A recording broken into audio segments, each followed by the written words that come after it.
welcome to RPG Book Club LongCast, a podcast where we play an itty-bitty bit of a biggie big video game and talk about how it makes us feel. I am Sam Allman.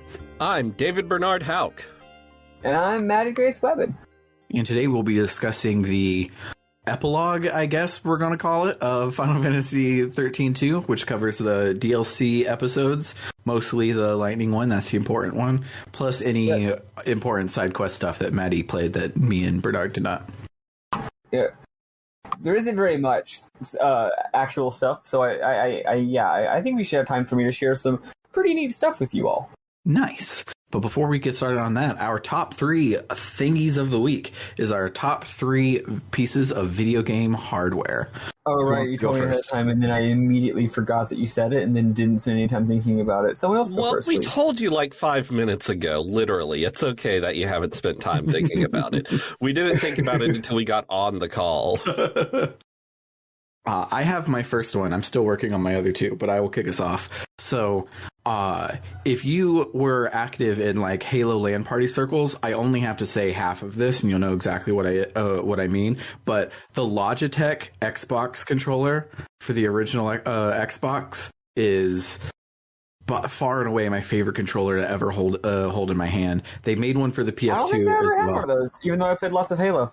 Yeah, I'll get a picture of it and drop it in the chat. But I don't know if Logitech made multiple, but we referred to this controller as the Logitech whenever we were doing it. But it was wireless, and you know how the Duke has those big ass memory card slots on the back of it. So the memory card slots were moved into the wireless dongle that would stick out of the Xbox. And so you just had this lightweight, super ergonomic, really awesome controller that notably moved the white and black buttons to L1 and R1 so that and that became canon once the 360 came around. Like that's where those buttons live forever. And so I thought that was really cool. I never really fuck much with third parties because, in my experience, I've pretty much never found a third party that was better than the first party one. They always just have cheap, shoddy makes, so I probably wouldn't have attempted to use one of those, or at least, not jumped for it. What a cutie. I'm looking at it now. It's cute. But yeah, this controller, it's real cool, and it came in 2 colors, Xbox green and Xbox black, and it was super comfortable to hold. I also apparently misremembered because, as you can see in the pictures I just shared, white and black are definitely not L1 and R1. There was one of the third-party controllers that we had at Halo tournaments put them up there, and I liked it. But this one, now, it's not. I've only been able to find pictures that are from this angle, so it's possible it has L1 and R1, but just also has white and black in the more traditional positions. Yeah. That's how the new Duke controller is. Okay. Maybe so. So but you might not be wrong. Usually you are, but you might not be in this case. Yeah. But I freakishly loved that controller, and every time we would have like a LAN tournament, one of those would be passing around, and if somebody was like, okay, I'm like worried about this next fight with John, Sam, can I borrow your Logitech Xbox controller so that I'm not at the top of my game so I can win this bout. Nice. Somebody else go. I have to think of 2 more. This isn't actually one of the best pieces of gaming hardware because it's a controller and it lacks rumble. But I have great nostalgia for the Wavebird, the wireless controller for the GameCube. It was the first wireless controller I ever used that really worked reliably, and I loved it. And of course, it was a GameCube controller, so it felt great to hold and play games on. So I really liked that.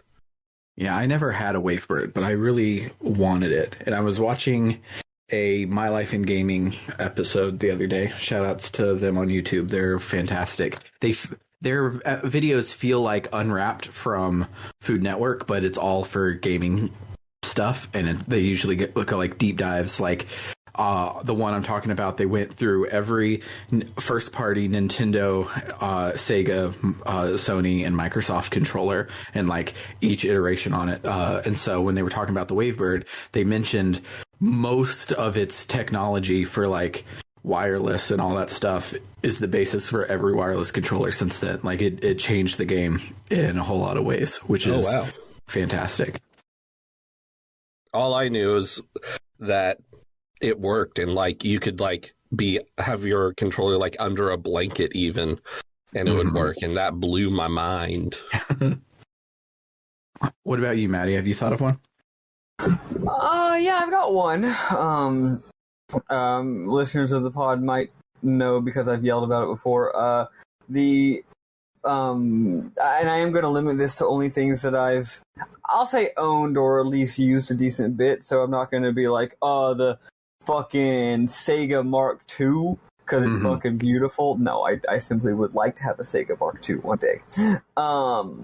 But anyway, when I was in high school, I had a Nintendo DSi. You guys might, some of y'all out there might not remember that. It was the third iteration of the Nintendo DS.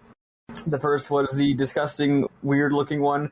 The second was the DS Lite. Classic. We all know it. We all love it.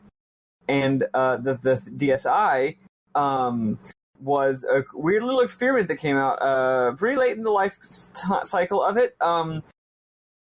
It was even more slim. It was even more sexy.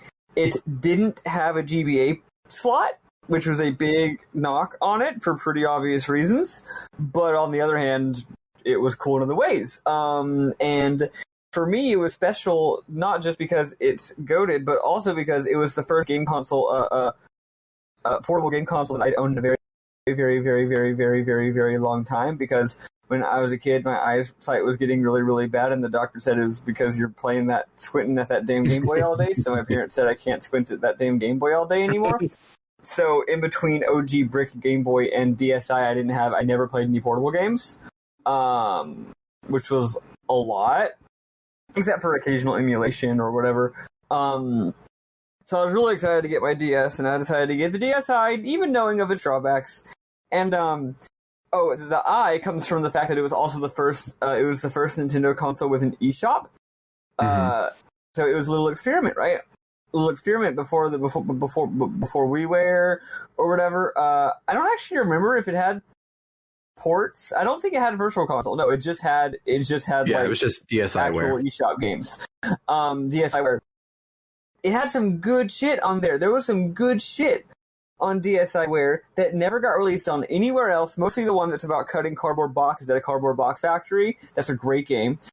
It was part of a larger series. It was in like a Nintendo first or second party series of little games. Anyway, to wrap this up, I just wanted to remind you all of what a DSi is. But mine was baby blue, and it was sort of a matte finish, and it was all blue. The buttons, the surface, all like it didn't. A lot of the time controllers or consoles will have like trim or buttons are different color, or even just like it'll have like a plastic part somewhere that's like obviously like a prefab part and they didn't paint that part. No, the whole thing was the same baby blue color. And also it was extremely comfortable, and it had these shoulder buttons that just felt so good. All the buttons felt really good to click, but the shoulder button felt especially good to click. It was just a stupendously fun, and like they moved the location of the stylus to a more they moved a lot of the little function buttons around to more sensible locations. Just a great all around console. It got stolen, and I was sad. Yeah, shout outs to the DSi, the console that I think a lot of people didn't buy because most people who wanted a DS by that point already had one.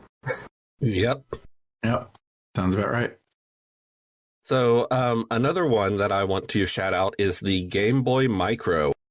I'm not the biggest Game Boy Advance fan, but I think the Game Boy Micro is just beautiful, and it's so tiny, but it's still comfortable, and you can still play games on it. Not too long ago, I played Metroid Zero Mission and Metroid Fusion on one, and it was great. Love it. Yeah, I really love mine. The game I played on it was Banjo-Kazooie's Grunty's Revenge, which isn't a great game, but it's also a lot worse on the Micro than it would be on something because it uses a whole lot of shoulder buttons. to do all your Banjo-Kazooie moves, and it being so narrow, that's not the best. But I play Kirby on it all the time. That's the game that lives in it. And when Stormy wants to play a game, and I'm actually trying to play whatever my main system is, I just give him the micro with Kirby on it. And then he makes me play it, and I stop playing whatever I was playing. But I really like the micro as well. I recently modded mine, of course, to have I made my own faceplate by taking the one that was on there and putting stickers on it. So I have a quote unquote custom Digimon Game Boy Micro. That's right. When you put stickers on a game console, it's custom. Yeah, it is. And ain't no other one like it. Yeah. And I feel like this can't possibly be an actual entry since it's so minor, but I want to give an honorable mention to the stylus that came with the original ugly 3DS. The little bitty one? Yes, it was telescoping, and it just had a very nice amount of resistance. It felt really good. It actually was very nice to eat. It was a very pleasurable in and out experience. Mm-hmm. Don't like that. Yeah, I don't like that. If that's the sexual entendre, I don't like it. And if that's referring to the restaurant, I also don't like it. I was just saying it's pleasurable to go in and out. I don't know what you're talking about. Another good stylus is the one on the 3DS XL. Oh, but the one that's real big?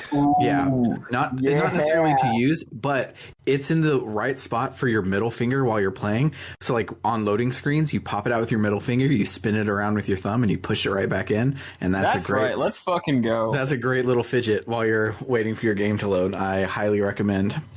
I have many of those styluses that the little plastic barb is completely broken off because I have played with it way too much. My second one is also going with the OG Xbox vibe. I think I mentioned this a while back. Well, this is a 2-for-1. So I love the original Xbox Duke controller. It's beautiful. It rules. I grew up playing it. It's hilariously big. It honestly owns. It doesn't make your hands cramped. It makes it feel like you're hugging a big pillow. Trying to wrangle this large thing. It's like you're holding what is it like? It's like you're grabbing on to like a wood, like a 2x4, like you're about to wax somebody with a big old 2x4, and it just perfectly. Your hand doesn't like clamp. It just kind of gently curves around the large thing. And anyway, so that controller rules. I don't give a shit what nobody says. I love that it has black and white buttons for no fucking reason, except that the Xbox is low-key secretly a Sega console. So they had to give it 6 buttons like the Saturn. Even though that's stupid. And I have fond memories of playing Metal Gear Solid 2 Substance for the Xbox because I got into Metal Gear but did not yet have a way to play the actual Metal Gear Solid 2 for the PlayStation 2. So I was having to like do a lot of gameplay functions with the shoulder buttons in Metal Gear are very, very obviously assigned to things that require you to hold them. Like, that's why they're shoulder buttons, because you need to hold them while doing other things. Mm-hmm. But 2 of them are remapped to white and black buttons. So it's hilarious. It made that game a lot more difficult to play. I knew there was Metal Gear Solid 2 on the Xbox, but that never occurred to me playing a Metal Gear Solid game with only one set of shoulder buttons. It's very funny. Anyway, but also some fucking company called Hyperkin made a replica of the Duke for the Xbox One, and Bernard gave it to me for Christmas because birthday because he's a sweetheart. It is I don't have an original Duke to compare with, but it seems perfect from my memory. Like, obviously, I'm sure it looks perfect because with one replica, it's not going to look the same.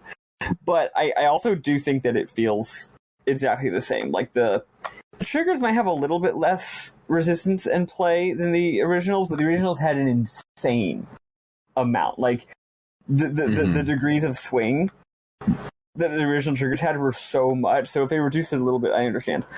But the sticks are super, super stiff. The buttons are, it's just a very effort requiring controller.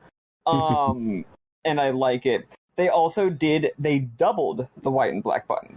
The white and black buttons do exist. They've also been doubled to RB and LB, which I refuse to use. Well, actually, no, sorry. I should say the other way around. This is actually an Xbone controller, so they doubled the RB and LB buttons into white and black buttons. That way you can pretend like it's an OG Xbox, even though you're technically playing an Xbone, so I guess they are actually RB and LB.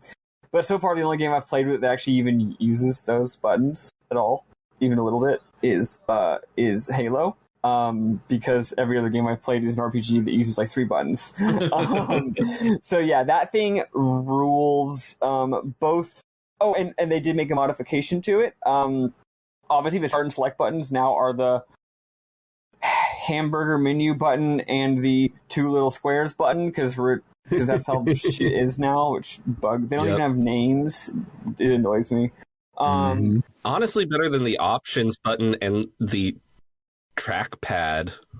True, that is also bad. But at any rate, the center, instead of it just being an Xbox logo, it's actually a screen.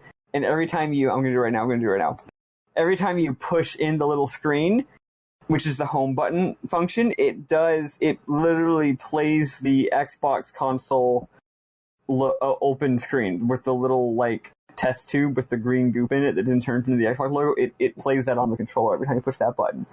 That's great. It fucks. It's a great little thing. All right, y'all go. Let's see. So I was torn on counting this one, but I think I am going to count it. Because I can't think of a replacement. But the Game Boy Color, but specifically in the atomic purple and that weird ass teal colors. Like any other color don't matter to me.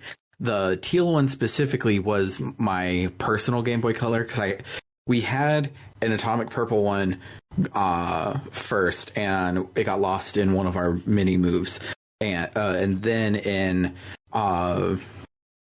middle school, my teacher, Miss Dillard, was she was retiring, so she wasn't coming back. So she was like, "Hey, if y'all want to go through my contraband box of things that I've taken and nobody ever asked for back, today we're going to do like a game in class, and then every time you win, you can grab something." And so I won the first question, and in there was a teal Game Boy Color with Pokemon Red in it, and I was like, "Oh, fuck yeah, this is what I'm taking." God damn! But because my parents were successful at brainwashing me, I didn't want to play Pokemon because Pokemon was the devil. And it would be 2 short years later when I would get my copy of Pokemon Diamond and become a nerd forever. But I gave someone Pokemon Red, and then that teal color, I said I didn't like it's one of my favorite colors. Almost all of my devices, like, I have that color case on it now, but at the time I didn't like it, so I covered the entire thing in Sharpie. And so specifically the teal Game Boy Color was mostly covered in Sharpie, but I was a middle schooler. I wasn't good at it, so a lot of the teal is sticking through and rubbing off on all the places where my hands would sweat. That is one of my favorite pieces of Nintendo hardware, and if I could ever find it, I would. That would be the one that I would restore and put all the modern mods and stuff in, but not fuck up the case. Like, I would keep it with that shitty colored in with Sharpie look. That sure is a story from the late 90s. Yeah, it is. So I really like the DualSense. The DualSense is fucking good. PlayStation 5. The haptic feedback is incredible. It feels so good to hold. The resistance on the triggers feels cool. I really like the DualSense. But I feel like sort of a narc saying that, so instead I'll say the 8BitDo Pro 2. Yeah, it was real funny because I purchased in my 8BitDo Pro 2 right around the time I purchased my DualSense, and right around the time that, or my PS5, and right around the time that Bernard got it. And so I messaged Bernard. I'm like, hey, Bernard, I finally got the best controller ever. I got the 8-Bit Do Pro 2. He's like, wait till your PS5 comes in. 'Cause it's honestly that good. Like, so their first time not just using the DualShock was not that good. I don't love the PS4 controller. But their second time at bat to improve on the 3 generations good enough controller, they did a fantastic job, and the DualSense is great. I wish it had a start and select button, though. I never press the share button. Oh, I use share buttons on all my consoles all the time. Yeah, I only do if I'm playing a pod game. Screenshots. You gotta take screenshots and share them on social media. I hate sharing them, but I like taking the screenshots to have.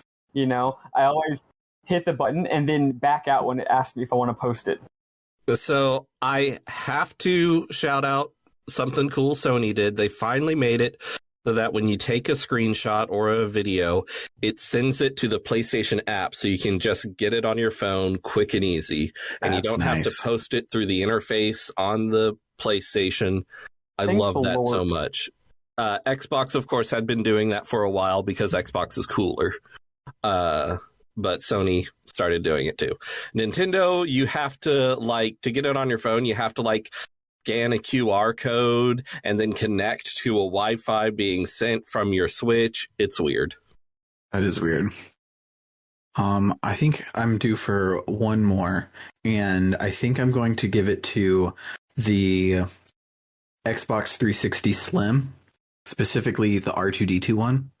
I love the little short and cute 360, and the R2-D2 one I think is cute because I'm a nerd and I really like it. Is that the one that always turns itself on because it's got a fucking capacitative on button? I don't know. I didn't have that one. My friend had that one, so I don't know its day-to-day woes. I just like yes, to look it at is. I just looked it up, and it is the one that turns on by itself if you walk too close to it. You so much as look at that thing, and it turns on. Because there was a different one that they made later that I don't know if it had that problem. Really late in the life cycle, they made a tiny little Xbox 360. Mm-hmm. For me, it's, like Bernard, I don't want to be a fucking narc, just a DS, Xbox controller, wow, what a normie. And I'm like, I'm cool, okay? I'm a weirdo with cool, obscure tastes. Liking the Duke weird. Is a pretty weird thing, so... Yeah. I should pull something weird out of my hat to show that I'm idiosyncratic and have good taste. And then I thought about all the weird consoles I like, and actually I don't particularly love any of them as far as the aesthetics of the hardware. They're all pretty mid. All the Sega consoles, the Japanese versions of them are amazing, but that's not the one that I have, and I'm limiting myself to consoles that I have. So it's well, all right, fine. If we're going with shit I actually own, and not just shit I wish I owned, I'm gonna have to go with OG PS2. Yeah. The big blocky one that looks like shit. I love it. Beautiful. It looks like a weird VCR. I don't know why it is the way it is. It's kind of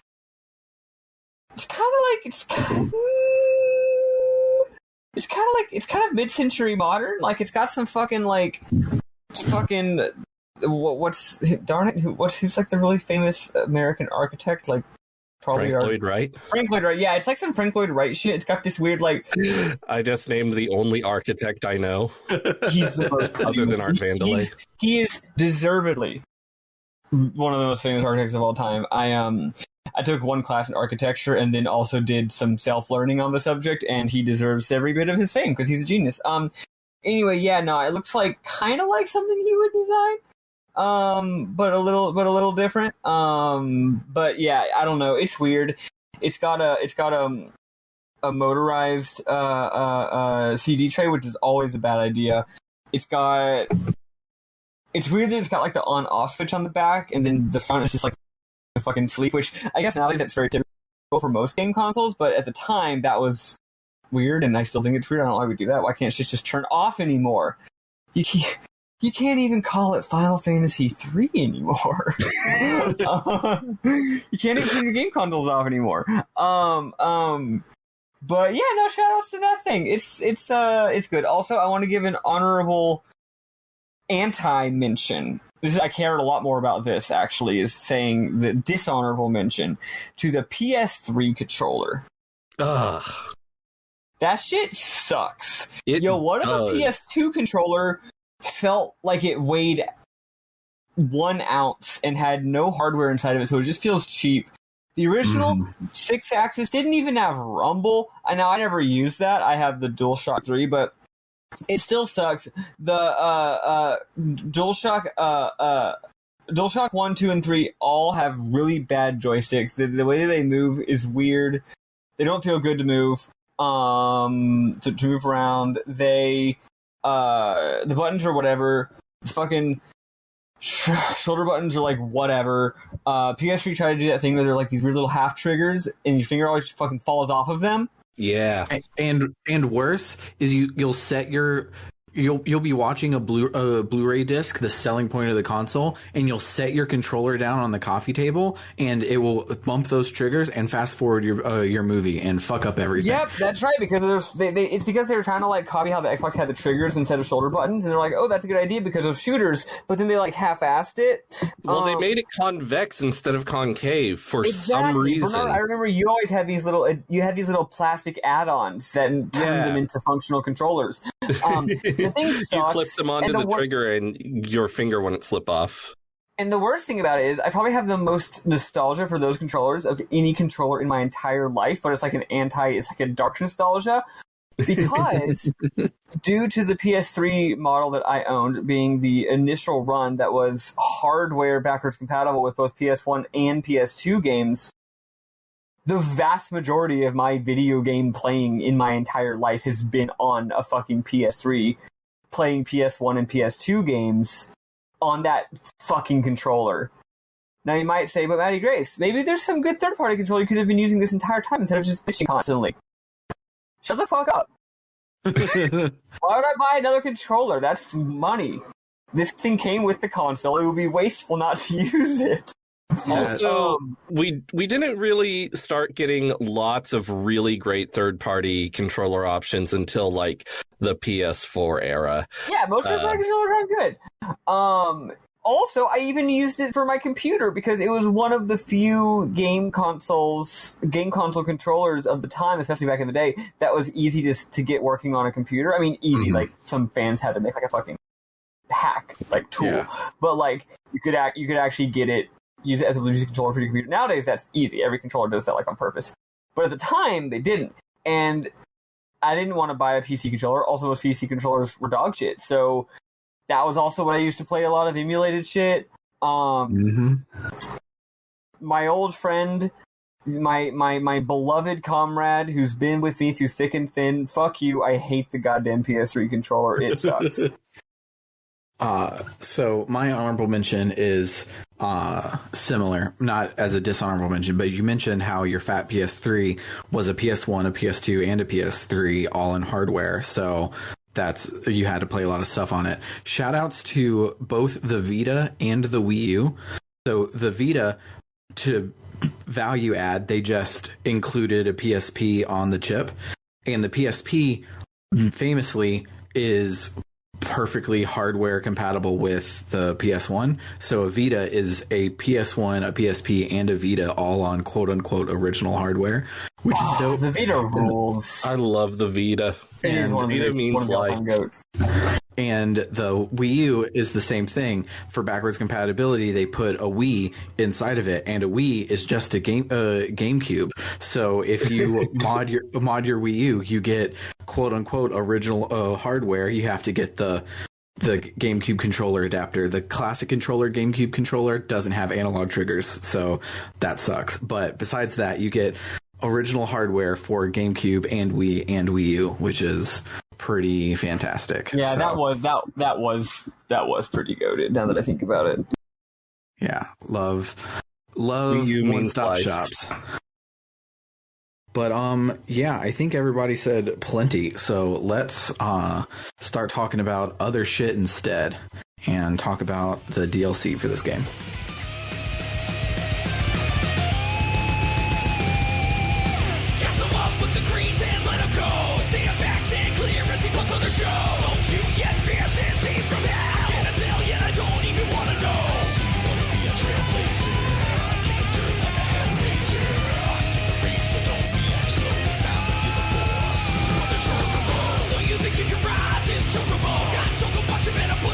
The DLC for Final Fantasy XIII-2 is brief. Yeah. Even the meaty Kinda. one. The meaty Y'all say that, but neither of y'all played the meaty one. Yeah, I mean, watching it, I played the Saws one and the Snow one. The Snow one has lots you can do, but I didn't do it. And the Lightning one, I just watched on YouTube because I didn't have time to play it. Mm-hmm. It actually takes a bit, but you're still right that it's, certainly brief by the standards of what we think of as story DLC. Yeah, like both of the Witcher 3's DLCs are longer than the Witcher 2. That is not the case here. I mean, the main game is half the length of the first game, so... Yeah. So we start with Saz's story, Heads or Tails. The hot voice says of serendipity, "It was a place that ancient minstrels sang of in joyous ballads. It was a place that knew neither day nor night, an endless now of joy and amusement. It was said that only souls who had perished in an unfortunate manner were granted entrance to its halls, to be allowed a brief flash of happiness before fading into their final rest. But there are always exceptions to the rule. In a moment of cosmic whim, a certain misfortunate father stumbled through serendipity's doors, still very much alive." We see Saz in a casino. He flips a coin. Time freezes. He says, "Heads or tails, life or death." He says, "You might be wondering how I got here." Yeah. Very normal thing to say. He says, "I'm stuck in this place where time stands still, all because of what happened that day." So we're like, oh, he said because of what happened that day. So that means we're getting a lengthy flashback that really sets things up.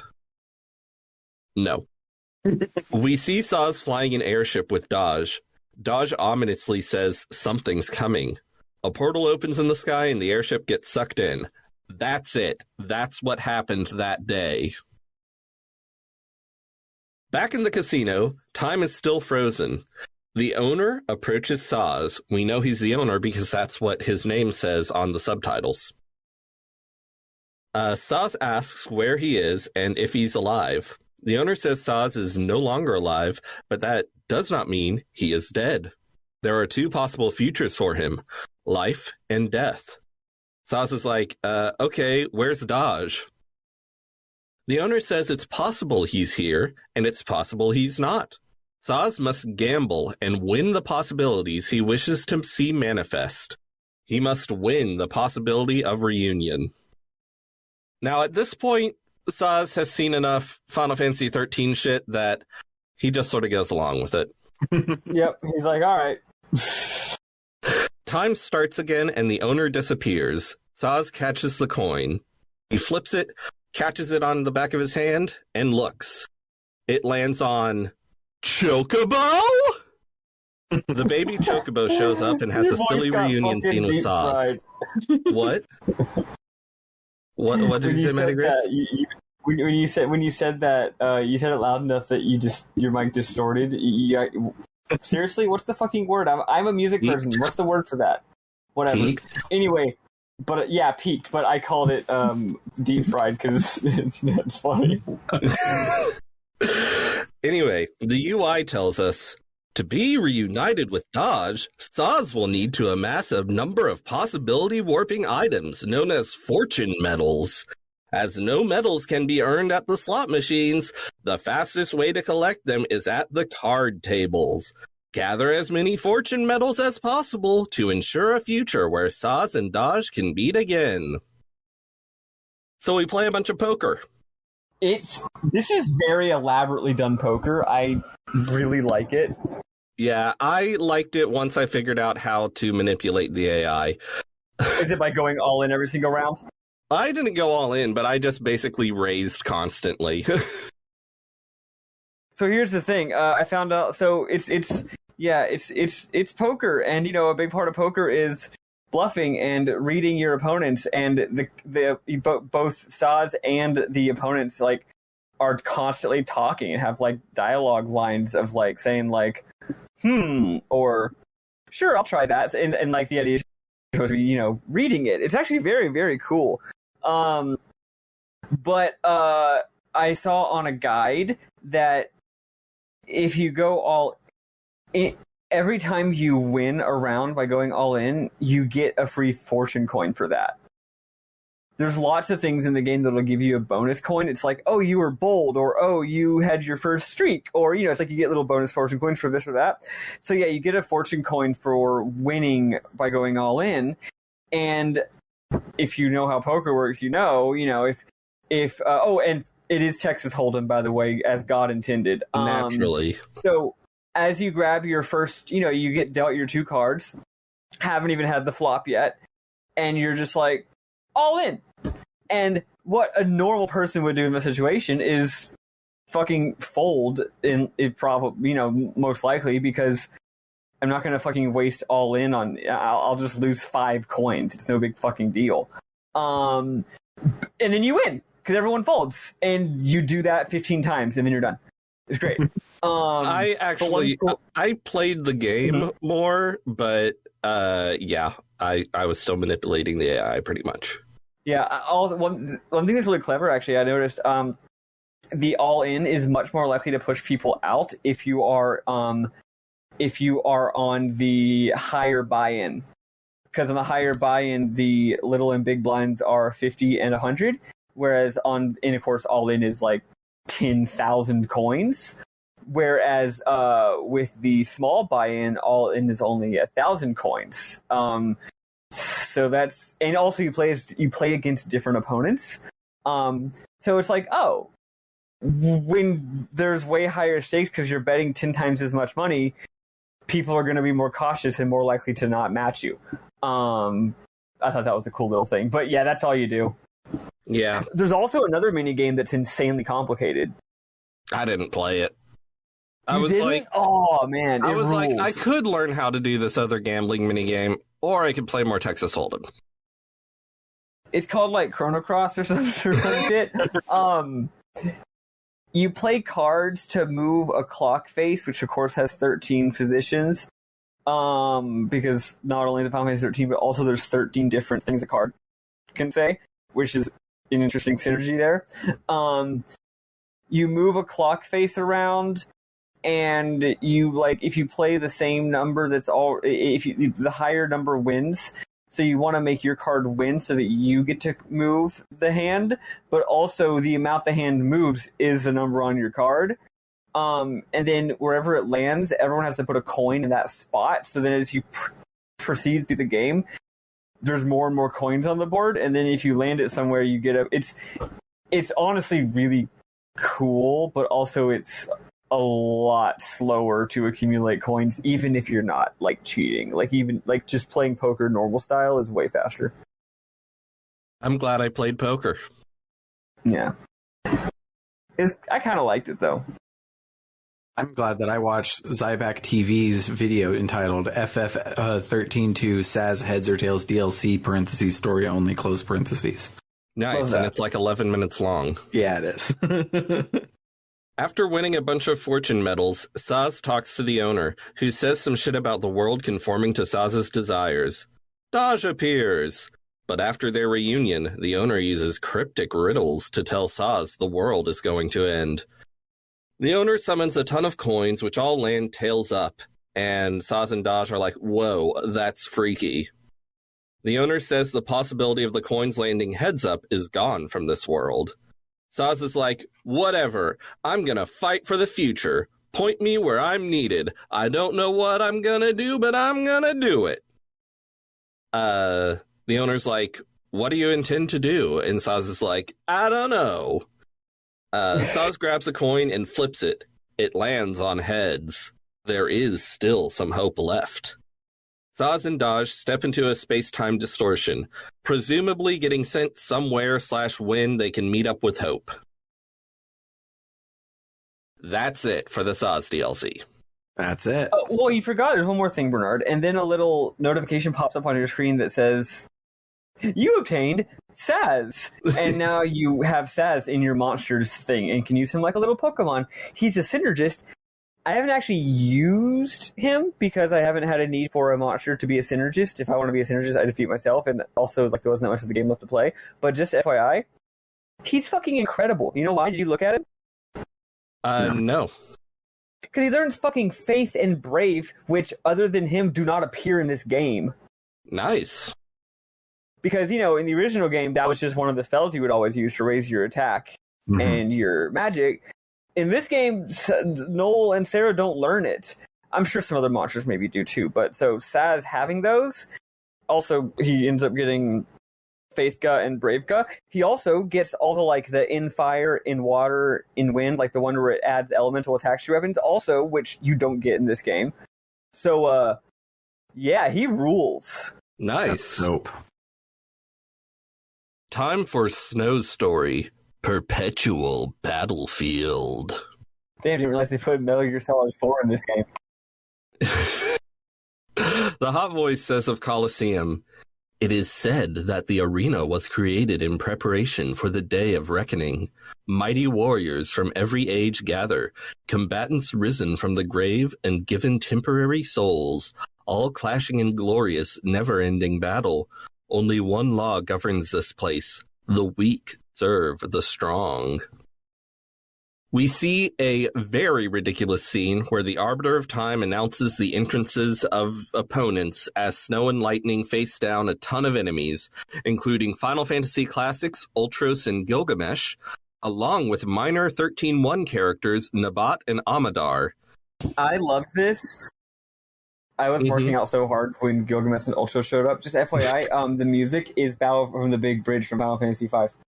Yeah, and Gilgamesh is great. He has like 4 arms with a gun in each of them. It's great. You've seen all kinds of Gilgameshes before, and what do you think of when you think of it? You think, oh yeah, a guy with a bunch of arms. What's he holding? I don't know, various kinds of swords. You bet you never had him holding like 6 guns before. It's awesome. Yep, it's great. Anyway, at the end, Noel and Sarah show up. We take control of Sarah and Noel, but the UI immediately says, welcome to the Colosseum of the Void Beyond. Here, on the border between life and death, lies the testing ground of souls. In this impossible arena, long-dead heroes and champions of the Netherworld vie for martial supremacy. Endlessly they clash, training in preparation for the day of reckoning. Only one law governs this place, the weak serve the strong. By defeating opponents and sealing them in crystal, you gain the ability to summon them as allies. Claim victory over the most powerful foes and build an unstoppable army.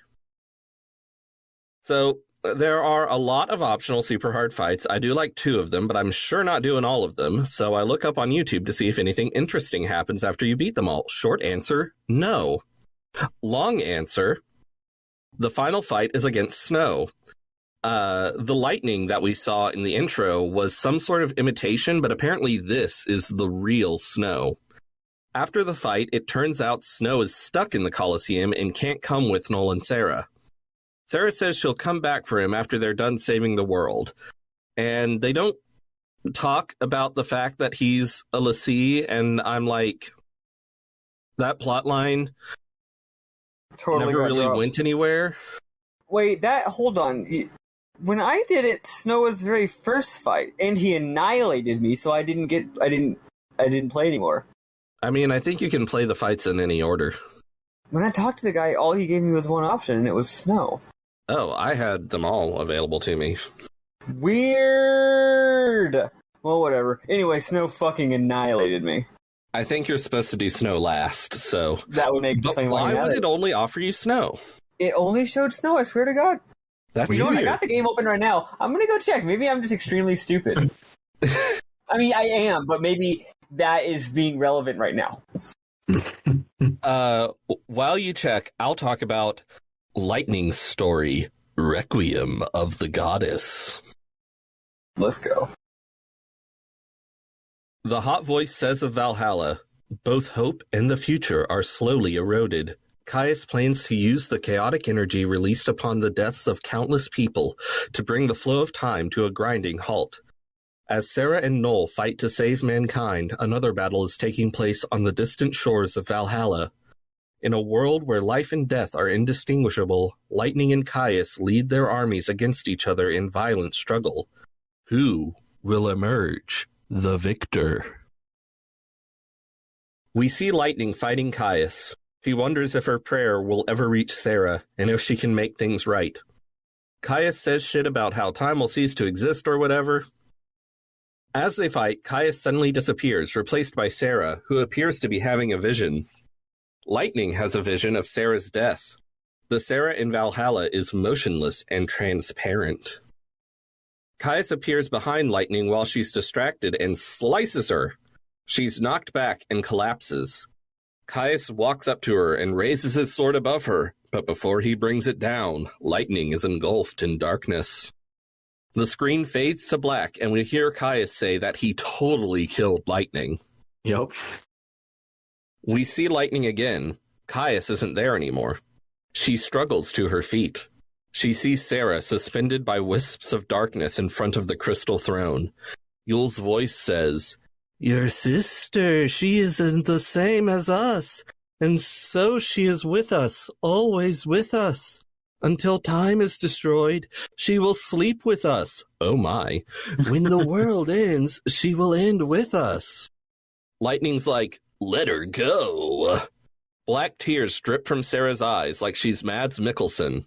Yule's voice says, "Yes, you will share her fate. She will melt into darkness, as we all will."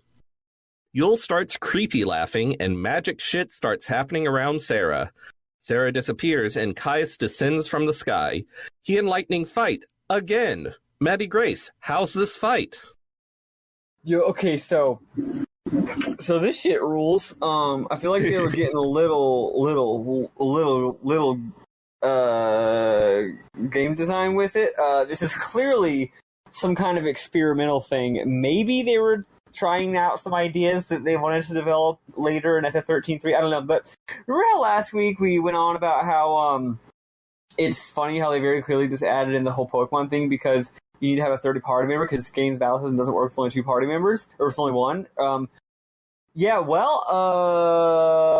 Shit. Okay, so remember also how in the past, I know I yelled about this. I think y'all did too, about how the Caius fights are really good.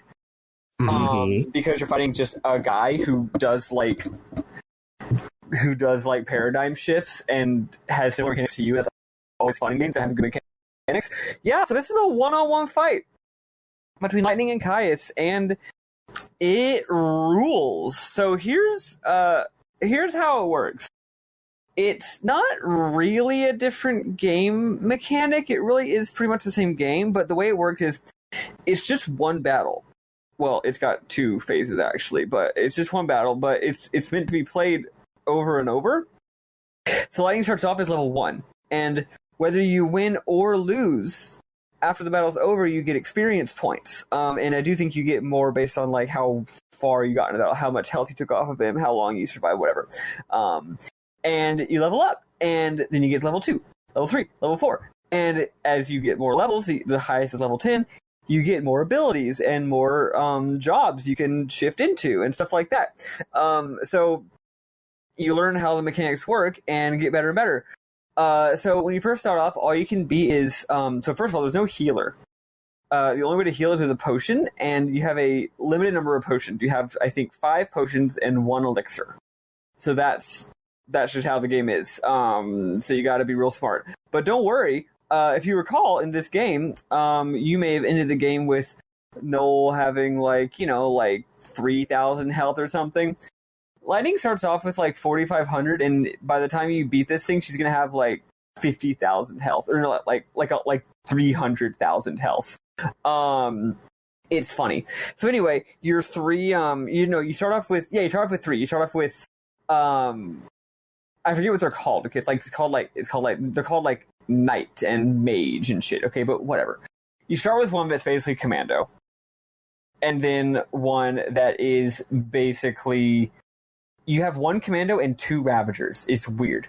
One of the ravagers is the one that does like the physical attacks that are ravager physical attacks. And the other one is one that casts... Shaman, I believe. Yeah, exactly. Shaman and Mage. So Shaman does basically like a wind slash, and then a Mage does thunder. And you try to beat him. And then after you lose, you level up, and then you unlock Knight, which is basically a Sentinel, but a little different. As everyone knows, just being in Sentinel gives you mega defense. It makes you a lot higher defense just by being in that class. But if you actually use her one ability that she gets, it blocks 100% of all damage. Nice. And then eventually, after you level up quite a bit more, it's actually quite a bit more before you get to the next two, you get basically Synergist, and then finally the last one you get is Saboteur. Synergist, at first you get Mighty Guard, which is a FF classic. It gives you all, the 4 buffs for we've been using all game, Protect, Shell, Vigilance, and the other one, Veil. It just gives you all 4 of those. But it also removes any other buffs you have. Why does that matter, you might ask? Because the other spell that you get later, once you're like level 5 or 6, is Aura, and that gives you Brave and Faith and Haste. So basically, do you want to get good or do you want to be a pussy? And if you can't use them both, because if you use Mighty Guard, it erases the other ones, right? Which is really cool. So basically, this is as close to an action game as this game has ever been. Because you can't have one guy heal while another guy sentinels while another guy attacks. Nah, like, you are in commando, and then he does a tell that he's about to do an attack, and then it's like in Dark Souls. You see the enemy about to do an attack, and you put up your shield, or you do a dodge roll. Except in this game, it's you press LB, you press up a few times on the D-pad to get to Knight, you hit A, and then you very quickly mash the A button to do auto attack to queue up your moves, and then you hit Y if you haven't already charged up your ATBs all the way to go ahead and initiate them, and then you do your block move. So it's like a very fast-paced reflex action game where also everything takes a little bit too much time to do, and it's intense. It fucking rules, actually. Caius has 3 different classes. He can either be a commando, a ravager, or a medic. Medic's really annoying because the instant he turns into medic mode, he doesn't have to cast it. Just the instant he turns into a medic, he has regen. And that regen will stay for a while regardless of what class he is. So it's very annoying. A big part of how annoying this battle is whether you can break him before he switches to, it's kind of RNG which class he switches to. So if you get lucky, he might just not switch to heal before you break him, and then you don't have to worry about him having regen for a decent amount of time, right? Anyway, yeah, so you gotta beat him. But if you beat him, he just kind of smiles. It's just like a cutscene. He like kind of smiles and then fades into darkness, and then you're back at the menu where it's like you want to play again. And you're like, what? The game doesn't tell you this, but you have to beat him with a certain score, aka in a certain amount of time. And if you beat him fast, so you can't just beat him, you gotta beat him real good. So if you beat him real good, then a different cutscene triggers, and he goes to his second phase, which is Bahamut, basically. And Bahamut's a pretty tough fight, and you need to level up more to beat him. I think I beat the whole thing at like level 6 or 7 or something like that. It's honestly, it's really cool. It's this timing based back and forth tug of war where you're pretty much just managing your own health and their break meter, basically. It's like, oh god, they're going to do a big attack. I got to go to Sentinel and block. But wait a second. Oh no, am I going to be able to get back into attack mode before their meter fades away because I forgot to juice it enough? I accidentally let it get unjuiced because I was hitting it with too many magic spells and not with enough commandos. Oh shit. Yeah, it's really cool. But it took me like a while. It took me like 2 hours probably. You fight the battle many times. And if the battle goes on for like 10 fucking minutes because you're really struggling but you're committed to really, like, you're being mean, you're actually being really smart and trying your best, and then you still lose, you get 100 XP, which isn't even that much. So if you're listening to this and do actually want to play it, pro tip, it's honestly faster to just like if you're fighting and the battle's gone on for a while, just let him kill you because you're going to get 100 XP anyway. That's faster than getting the same amount of XP for fighting the battle for 10 more minutes and then beating him, but beating him too slow to go to the next phase. Does that make sense? Mm-hmm. Mm-hmm. Basically, I realized that since you get XP for losing, I was spending way too much time trying to win while I was underleveled. Right. Yeah, so that's what it is. And the reason I went into such in depth is because, first of all, this is my mem for the week. It's really cool, and I'm very impressed by how much fun it is. And B, by God, do I want to play Final Fantasy Lightning Returns a lot. A whole lot. Mm-hmm. That is a really interesting way to handle a DLC episode with one fight in it. Yeah. Yeah, and it actually, like, you actually can, like, post your score online or something, so they wanted to make, like, a whole little game out of it. It's silly. Mm-hmm. Yeah, according to Chris Rafus on YouTube, he has the top comment under the video I watched earlier. He goes, "It's so cool how they took this idea from the DLC and expanded on it for Lightning Returns." So I am very excited to play Lightning Returns because this looked like a shitload of fun. Mm-hmm. So after the fight, we see Lightning riding Odin across the beach. She sees Yule's form in a swirl of darkness and demands she let Sarah go. Yule's like, "By what right do you demand her release?" Darkness swirls around Odin and Lightning. They're sucked into the ground as Yule says, "Sarah's death is your doing." We see a montage while Lightning says, and I'm not going to do the Lightning voice because that would end in my death with how long this is. Yes. This episode is going to be short enough that I just, took screenshots of the lines. Go for it. Mm-hmm. I thought my actions would atone for my past. After washing up on the shores of Valhalla, I gazed through the eyes of Etro and witnessed the events of your age. It was a waking nightmare. Lives beyond counting, swallowed by chaos and vanishing into the void. Some of those souls had been enemies, dispatched to death's realm by my own hand. It was a tragedy I couldn't ignore. The sorrows of the dead would be mine to bear. It would be my atonement. I was chained down by past sins, unable to move forward into the future. My path was set. I would remain in Valhalla and carry out the will of the goddess. For me, there is nothing. There is no hope. I needed you, Sarah. That is why I asked for your help. Yule says, "Sarah's death is your doing. At your bidding she began her journey, and thus her life was lost. It was you. You are to blame for this doom." We see Lightning kneeling beside Sarah's body in front of the crystal throne. But then Sarah, in her normal clothes, appears on the throne. She says, "Don't worry, don't be sorry, and forget your tears. You don't need them. No matter what future is waiting for us, I'll have no regrets. No matter what end we see coming, I won't change my mind. You taught me how to live my life. No matter what, we shouldn't give up hope.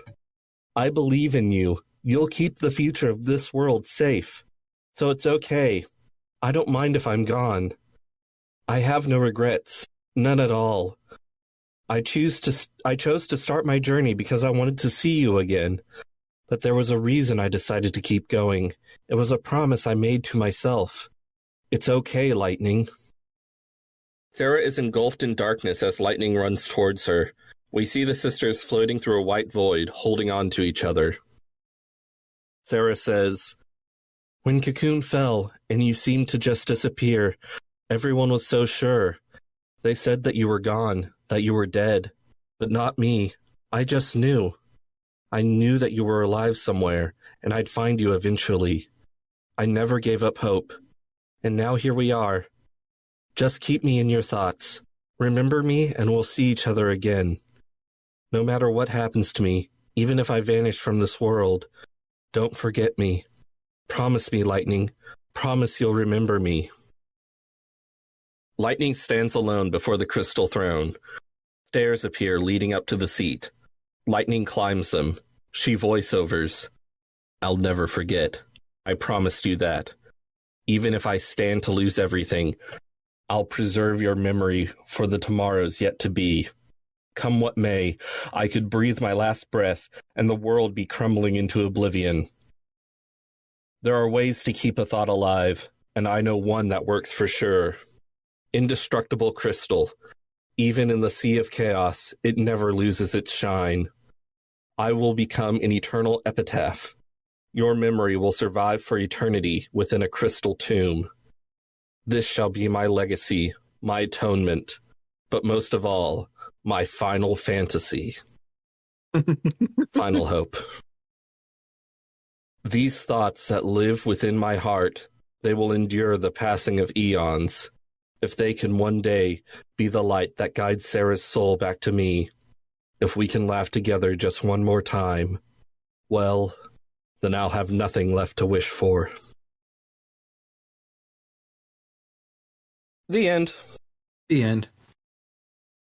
This shit's dark. It is. Lightning did not understand the point of this game's themes. Nope. Everyone else did, but I'm not she sure didn't. I did.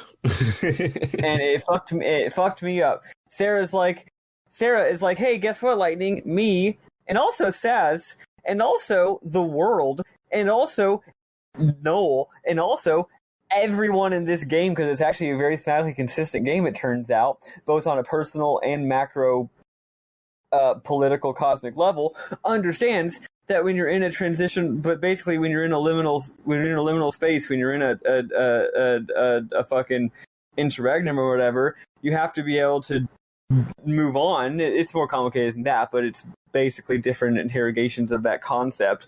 And she's like, "No. Gonna become a crystal. No, I'm never going to let go." Sarah's like, "Yeah, I've made my peace with it, like I decided to sacrifice and now I'm dead." And Lightning's like, "I'm going to be a crystal for 1,000,000 years, actually, because I'm sad about my sister." It's fucked up. Mm-hmm. They got me real fucked up.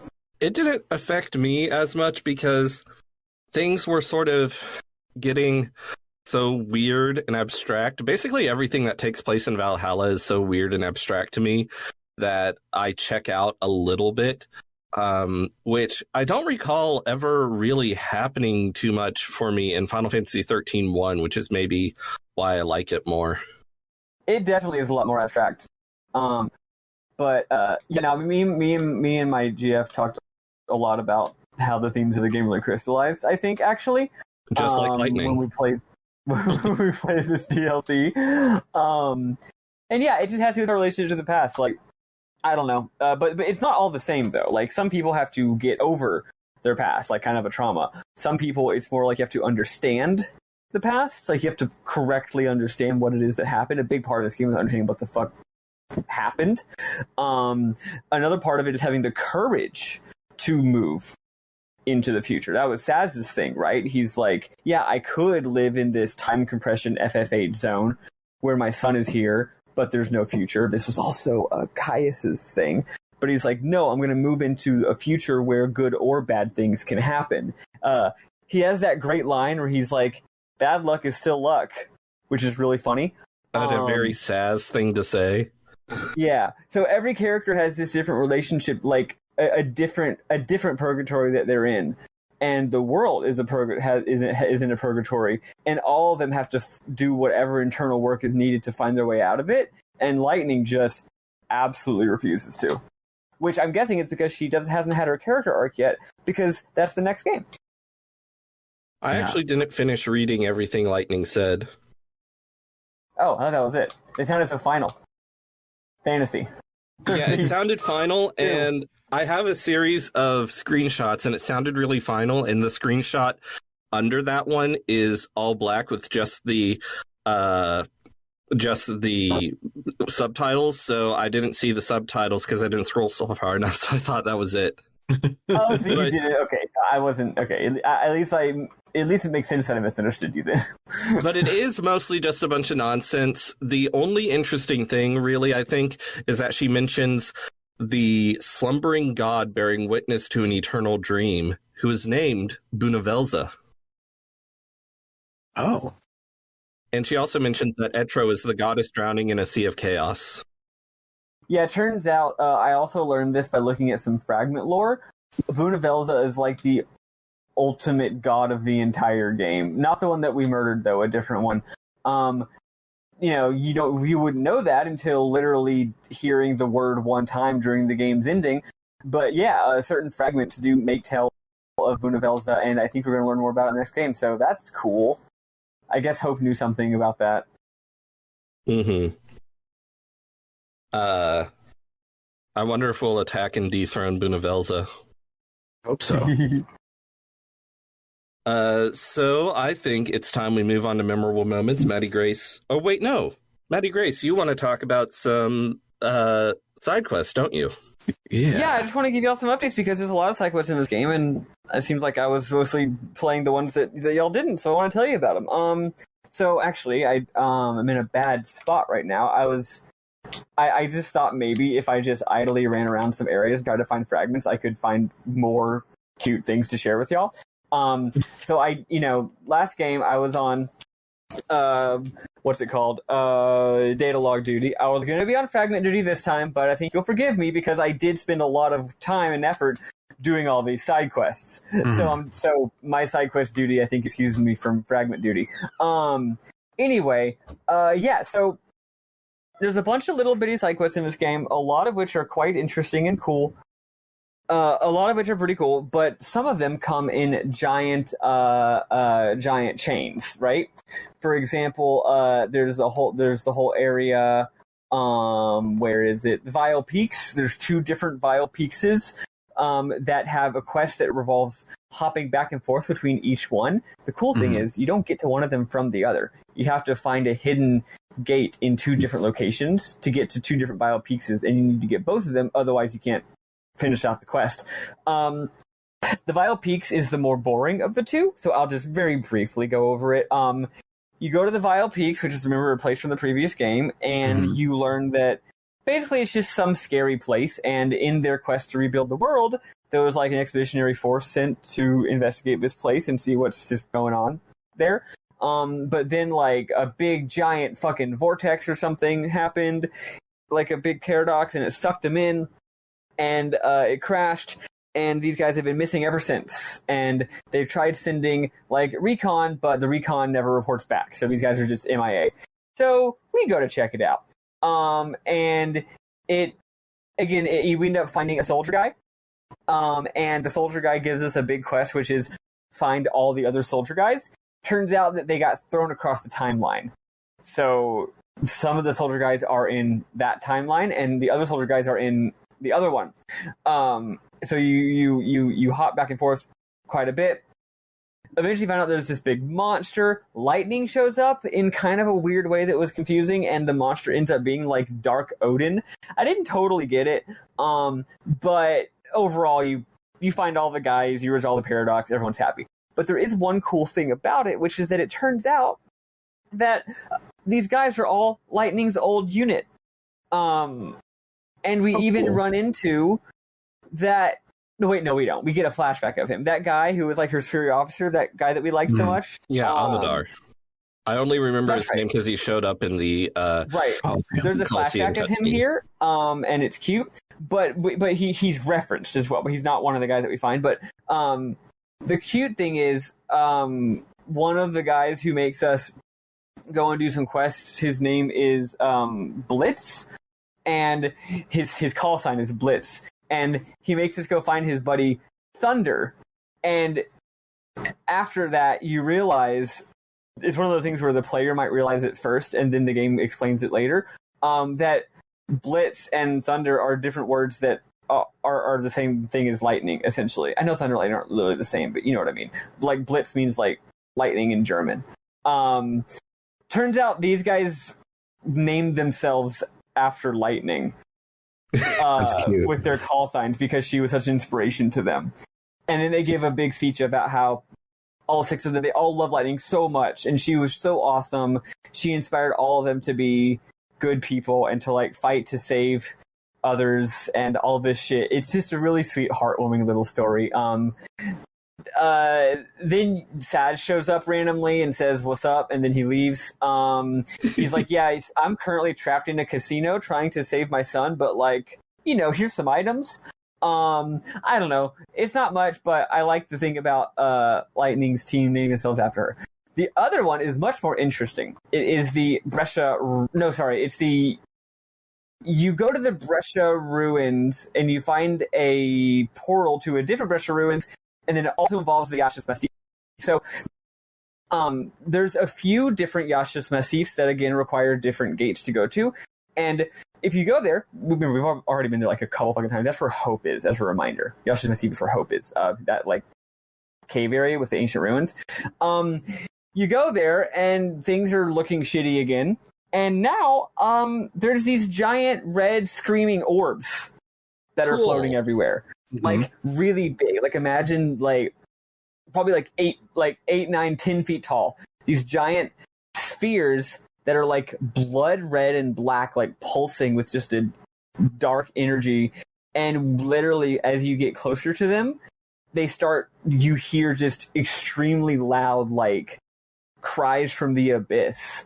And the way it's done in the game, like if you're playing the game with headphones, like, you know, when it gets closer, it gets louder and louder, and you hear it in like stereo sound. And when you're standing right next to it, it's just like, it's like you're fighting Gygus at the end of Earthbound, basically. Just like awful noise. And then you talk to them, and turns out that they're dudes. And when they talk, the screen turns into that big red awfulness, and the screaming gets even louder. And then their dialogue, instead of being in a regular dialogue box, it is like full screen. Like, remember in Nier, when Nier turns into a text adventure? Yes. It's like that giant fucking text scrolls down fills up the whole screen. But then they're just saying shit like, "Hi, I'm so-and-so, and man, I sure wish I could see my sister again. If only I knew she was okay." And then it's just a side quest where you gotta go find her sister's pendant or whatever. Oh yeah, and I guess I should backtrack. When you go to Yasha's Massif, all the normal NPCs are like, "Yeah, there's just orbs here now. We're not really sure why. We kind of wish they would stop with like the screaming and the horrifyingness, but like, it's just kind of been this way for like 100 years now. We really don't. Like, we've just kind of gotten used to it. We just kind of tune them out at this point." But they do find them rather upsetting. Turns out the orbs are basically now in Yasha's Massif, it's become very, very unstable due to crazy amounts of paradoxes, and people are just all the time getting sucked into random vortexes and becoming orbs. And they all have regrets because of the one thing that they didn't get to do, and you gotta do their side quests. Most of the side quests are just random shit, like I said, like finding a fucking pendant or something. But eventually, they start to form a bit of a plot. And again, this involves jumping around between different timelines. The plot is essentially something along these lines. I could pull up my notes, but I think I probably can just recite what it is. There were some terrorists. They're not really explained who the terrorists are unless there's some more fragments of lore that I missed. But it's some terrorists who hate the Academy, and they want to destroy it. So in order to do that, they end up like summoning and they're like terrorists from the future, and they like send an evil monster to Yasha's Massif in the past to fuck everything up. And then Yule sees that that's happening, one of the Yules, and she does what a seer is not supposed to do, which is she seals she changes the timeline. Instead of fixing the timeline, she fucks up the timeline by sealing this horrifying creature in like a fucking pocket dimension or some shit, like banishing it away. But in doing so, she totally knocked time out of whack, which then caused these paradoxes to happen for hundreds of years and suck people into vortexes and make them turn into orbs. So it's pretty interesting. There's a lot of talk about, like, is it okay for her to do what she did? Talking about what is this fucking deal with Sirius's, and the responsibility and how it's difficult to make these kind of choices because she shouldn't have done that. But so many people were dying because of the monster that she her heart, she couldn't ignore her heart. And anyway, then she unseals the monster and tells us that we need to go kick its ass. And it's really hard. And I literally was not able to kick its ass until about 15 minutes before we started recording. That was the last, I thought, you know what? I'm going to try that boss one more time. And I beat it, which was cool. Yeah, so that's that one. It's a long thing. It's actually quite cool. And then I also got 2 more. I got some paradox endings. Did y'all get paradox endings? No, I didn't play enough to get any paradox endings other than the one that we discussed. So, I think all the ones except the one we just... No, they're not all post-game. A number of them are post-game only. But this one, I don't think so, because I got one of them before the post-game, and the other one I got after, but like it's just because I wasn't good enough to beat it. Remember how there's been 2 points in the game where there's been a boss that you have to go do something and then come back later to beat it? Yeah, I figured you'd be able to come back and rewind time and beat it. Yep, so first I did Sunless Waterscape, where you fight the big blob. It's not a very difficult battle at all, if you're this leveled up. So you beat it, and first you have to close the gate to reset everything that's happened. Then you replay it from scratch, beat him the first time, and what ends up happening, it ends up opening Sunless Waterscape, ? AF. You go there, and so it's a whole separate location on this story of Crux, but it's just a cutscene. It's a very long, weird cutscene about how what you did led to a lengthy series of events and weird coincidences and twists of fate that resulted in the whole area becoming like even more infested with Flans, but they have a whole like society now. And they made their society like protected from the outside world, and they don't let anyone who's not a Flan in, but they still like conduct trade with human beings. It's like this whole like cloistered off like society, and it's really cute. There's all these cute little cutscenes. But then due to some other time shenanigans, I think it was the one we originally killed comes back even bigger and stronger than ever, and now he's like become a dictator and is oppressing all the poor little Flans. And we feel so bad for all the little Flans because they're being oppressed by this big bad Flan, and also he's going to destroy the crystal again. So then, but this is all just voiceover narration. And then all of a sudden, 2 little Flans show up. One of them looks pretty much like a normal Flan. The other one is like blue and looks really different and goofy. Then they start talking in Sarah and Noel's voices. Oh my god. Sarah talks normal, but Noel talks like this. I don't know why he's doing a voice, but he's doing a voice. I guess he thinks they're wearing disguises, but Sarah's not doing a voice, just Noel. I guess he thinks he has to. So they both managed to transform themselves into Flans in order to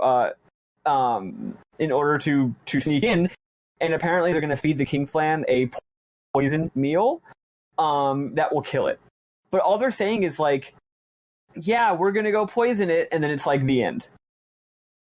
So all the paradox endings are like this. They're all like weird in media res time skips where we don't know how the characters got there or why, and none of them are resolved either.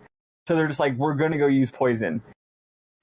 And that's it. That's weird. The other one was, yeah, it was really cute, entertaining, and also very strange. The other one is the Brescia Ruins, where we showed up very early in the game. Remember, the big Titan fought us and we had to go do a thingy.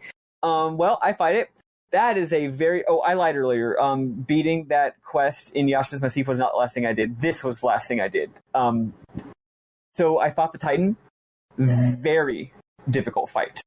And I was able to beat it just earlier today.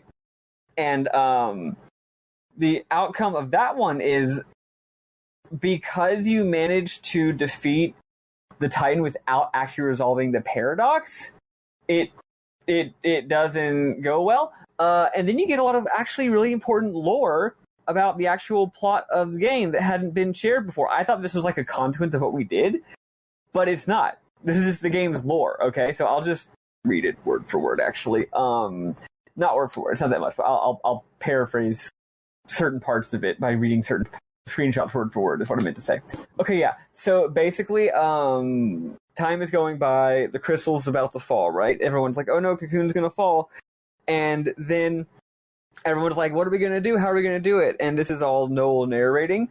And then everything gets dark and evil, and there's fire everywhere. And it's like, yeah, everyone didn't know what to do to stop Cocoon from falling, so they started arguing amongst themselves. And then some of them said that we should bring the fal'Cie back. We should bring back fal'Cie, summon them, not make an artificial one, actually summon the fal'Cie and use their power. Other people are like, no, fal'Cie are bad, we shouldn't have them. So then the two sides start fighting. And then the one side actually does bring back fal'Cie. The other side builds massive, just giant fucking weapons, which is the Titan that we fought. And we see a cutscene of like dozens of them marching across this like blasted hellscape. And they fight, and but then they go out of control, and their out of control fighting basically destroys the entire world. And then Noel says, it happens before I was born. But for Sarah, it's a war she knows. Noel's like, everyone in my time knows this story. But for Sarah, it's a war that she knows nothing about, one that is yet to take place. So yeah, this actually is the actual backstory of Noel's world. Oh, and then Cocoon did fall and destroy the rest of the world. So then we see Sarah and Noel in this blasted hellscape that I guess they've been transported to, and they decide that they're going to fight these big monsters forever, and they don't really know if it's going to work or not, but they have to fight for a future, and then it just ends with them just in blasted bad future fighting giant hell monsters. Don't they know you're supposed to go to the past and kill the robot generator? Yeah, I don't know. Maybe, I think the idea is that maybe they're just like stuck now, like in like a time loop, or like something has gone horribly wrong. I don't know. It was a real weird one, man. It was a real weird one. Yeah. So those are the major plot things that I wanted to share with you all. Man, Ooh. I would love to have had this game in 2012 and have liked Final Fantasy XIII 1 and liked this game too, and not had other games to play. Mm-hmm. I also read a decent number of fragments, and there was a lot of stuff that's all very interesting, but none of it stood out so much that I feel like I need to share with you all. I don't think so. So, it's all just lots of lore about what the fuck is Etro, what the fuck is a Seer, what the fuck is Valhalla, etc., etc. All right. So I was looking up other, like, the list of paradox endings to see if any of them were cool, and so there's one that is the super boss for the game. So once you beat the game, you get the paradox core or some bullshit, but it's an equipable item, and when you equip it, it makes when you go to New Game Plus an area, everything's really hard. So if you go to do episode 5, the fucked up future episode, and Sarah's fight with Caius, with the paradox thing on. He's the super boss. He's like the hardest boss in the entire game. And when that one ends, I looked it up on YouTube. Noel is like, you weren't supposed to kill him here. Like, that wasn't the plan. Now we're like stuck in this horrible, shitty future. What do we do? And Sarah's like, well, we just keep trying. And so the trio at the end of the world of Caius, Yule, and Noel is now Yule, Noel, and Sarah. And they just keep on a trucking. Failed everything. They can't save Cocoon. They can't do anything because they killed Caius when they weren't supposed to. And they just keep on trucking with hope to try and make a good future, which is cool. Good grief. Yeah, I was like, oh, the super boss, surely you'll get some cool ending there. And no, you just kind of live in shit, but you are happy about it. Cool. But yeah, let's pivot to memorable moments and final thoughts, etc., etc.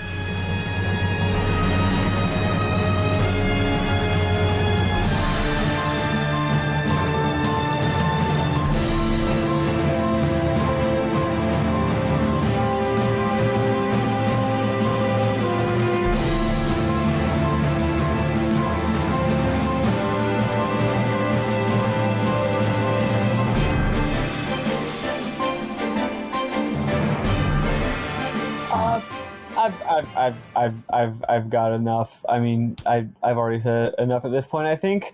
If I had to pick one memorable moment from this week, it was Saz's, in my opinion, extremely funny line about how no luck is still luck. Yeah. Which I actually find to be a very thematically poignant line, but also very much something Saz would say. Mm-hmm. I love Saz. I really liked when you're playing poker as Saz, he has a little portrait in the bottom right, and it like changes depending on what's happening. And like one time I lost a bunch of money, and it like lightning appeared around it, and it like flashed, like it was getting shocked, and lots of silly things like that happened, and it was very amusing. Mm-hmm. One thing I really liked this week is, you know how JRPG detractor fans, where they play every game that comes out, but they yell about it all the time. They will say that a game that has some weird heady bullshit will be Kingdom Heartsing all over the place, even though that's like was a thing in Final Fantasy VII, VIII, and IX, as we talked about a couple episodes ago. But this week, Final Fantasy XIII-2, Kingdom Hearts all over the place, so much so that for one of the cutscenes when Lightning is talking about stuff, it doesn't come up in a text box. It like is a black screen with a serif font that pops up the words that she's saying, just like what fucking happens in all of the Kingdom Heartses. I'm like, okay, this one time literally imitating Kingdom Hearts' like visual language. Yeah. Mm-hmm. Lightning's been having these weird thoughts lately. She does literally wonder if, at that part, if any of this is for real or not. Yeah. Exactly. She wonders if this was a dream. Yeah, the other thing I wanted to bring up is, so remember on our Christmas special when we read the 27-page book about this game, and Maddie was like, I've played the beginning of this next game. It has nothing to do with it. Now that I've played all of this game, I went back, and it has nothing to do with it, kinda, and kind of does. So the very last scene with Sarah, at the time, we were like, okay, Lightning just walked away, but it actually is, she's now in the Mandela effect timeline where Lightning doesn't exist. So she turns around to look for her sister, and her sister's not there, and she doesn't know why, but she starts crying. So that's pretty cool. The part where Lightning shows up in Valhalla doesn't even like track with what Valhalla looks like, and it's really stupid. The only thing that I recognize it as Valhalla is she says that her sense of time had also grown ... fuzzy. She felt as if an incomprehensibly long time had passed, but it might equally have been an instant. She felt eternity in a heartbeat. And that's it. The rest of it makes no fucking sense. I don't know why the wiki told us it was a required reading, because it's not, and it's not even accurate. But there it is. Cool. Oh yeah, I actually do need to read I actually do want to read two fragments. It took me a while to find the one I wanted to read. You'll find out why I wanted to read this when it gets to the end. Ahem. This is one of Yule's confessions. There's a bunch of those. In the physical world, it contains within its form endless chaos. By the will of the deities, it gives birth to all living things. I speak of crystal. The eternal dream world of the crystal lies within the unseen world. Even the gods long to find their way to that place. In all crystal, the heart that shines most brightly is called Bunavelza. Ooh.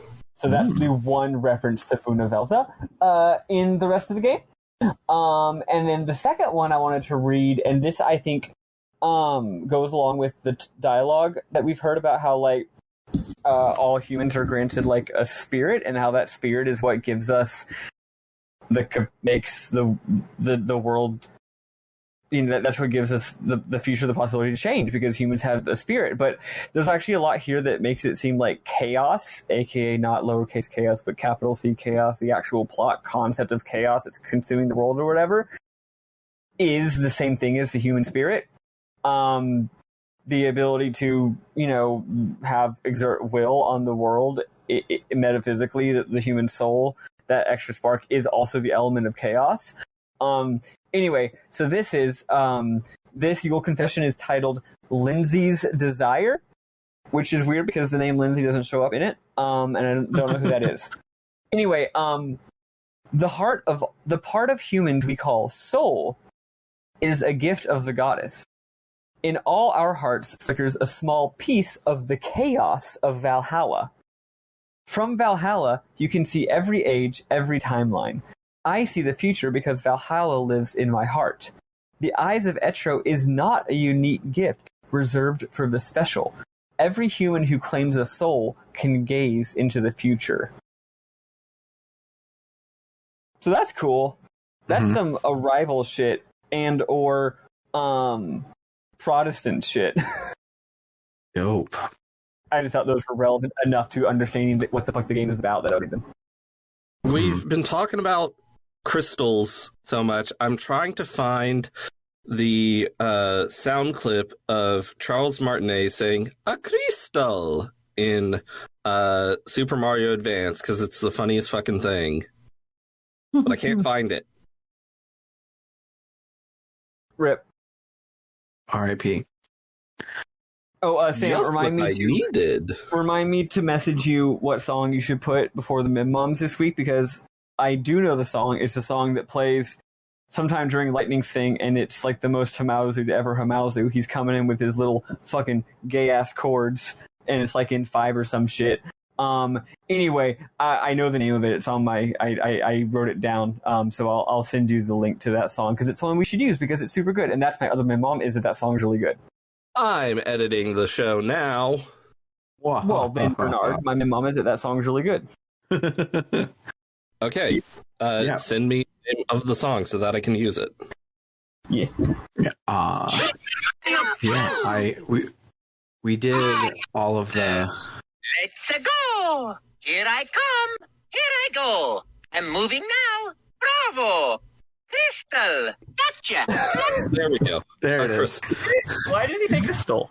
Got I it don't in know. A crystal. Maybe he's saying like crystal clear, maybe? Like maybe you're hitting OK on a menu? Is that an Italian thing?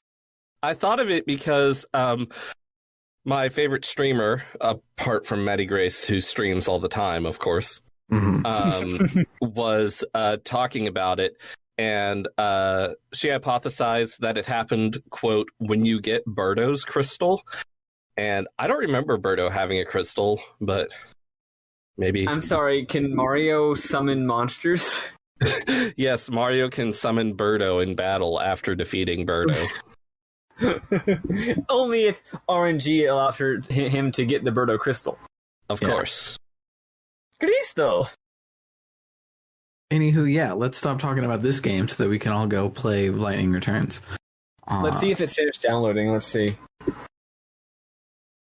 Not quite. I downloaded mine like 2 weeks ago to make sure that I wouldn't have the same problem. Well, aren't you so smart? Oh, wait, no, it is done. Hooray. Hell yeah. So if you like what you heard tonight, you should check us out on the web at www.rpgbook.club, where any and all donations go to unlocking more episodes just like this one. We already are on the hook for Lightning Returns, and we then, after we finish Lightning Returns, will actually be caught up. We have not been caught up on LongCast since .hack GU Volume 2. So make us not be caught up. We are currently trying to play Metal Gear Solid 1 for a short cast. So if you want to hear... you can hold off if you want.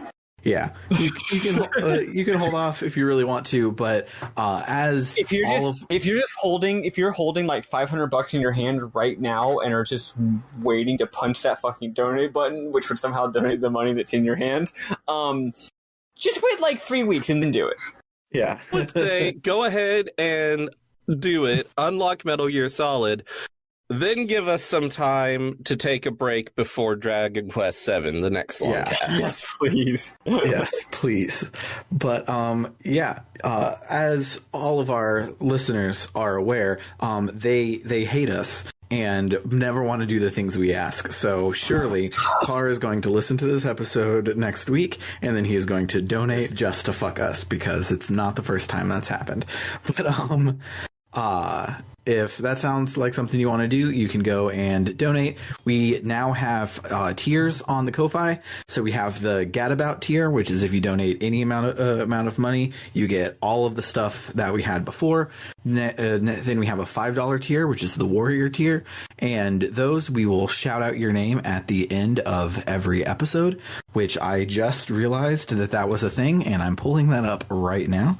But and then we have the Luminary tier, where not only will we shout you out, we will also plug a URL of your choice. So if you sell ball shavers and you want us to say the URL for where we can buy your ball shavers, you can go and donate on the Ko-Fi at the $20 tier.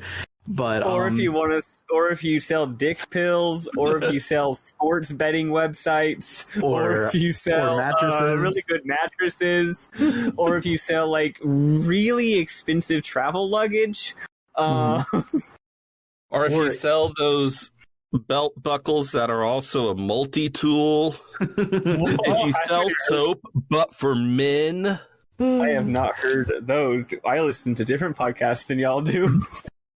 If you sell those subscriptions to wine where you fill out a survey and they send you wine you'll like, apparently.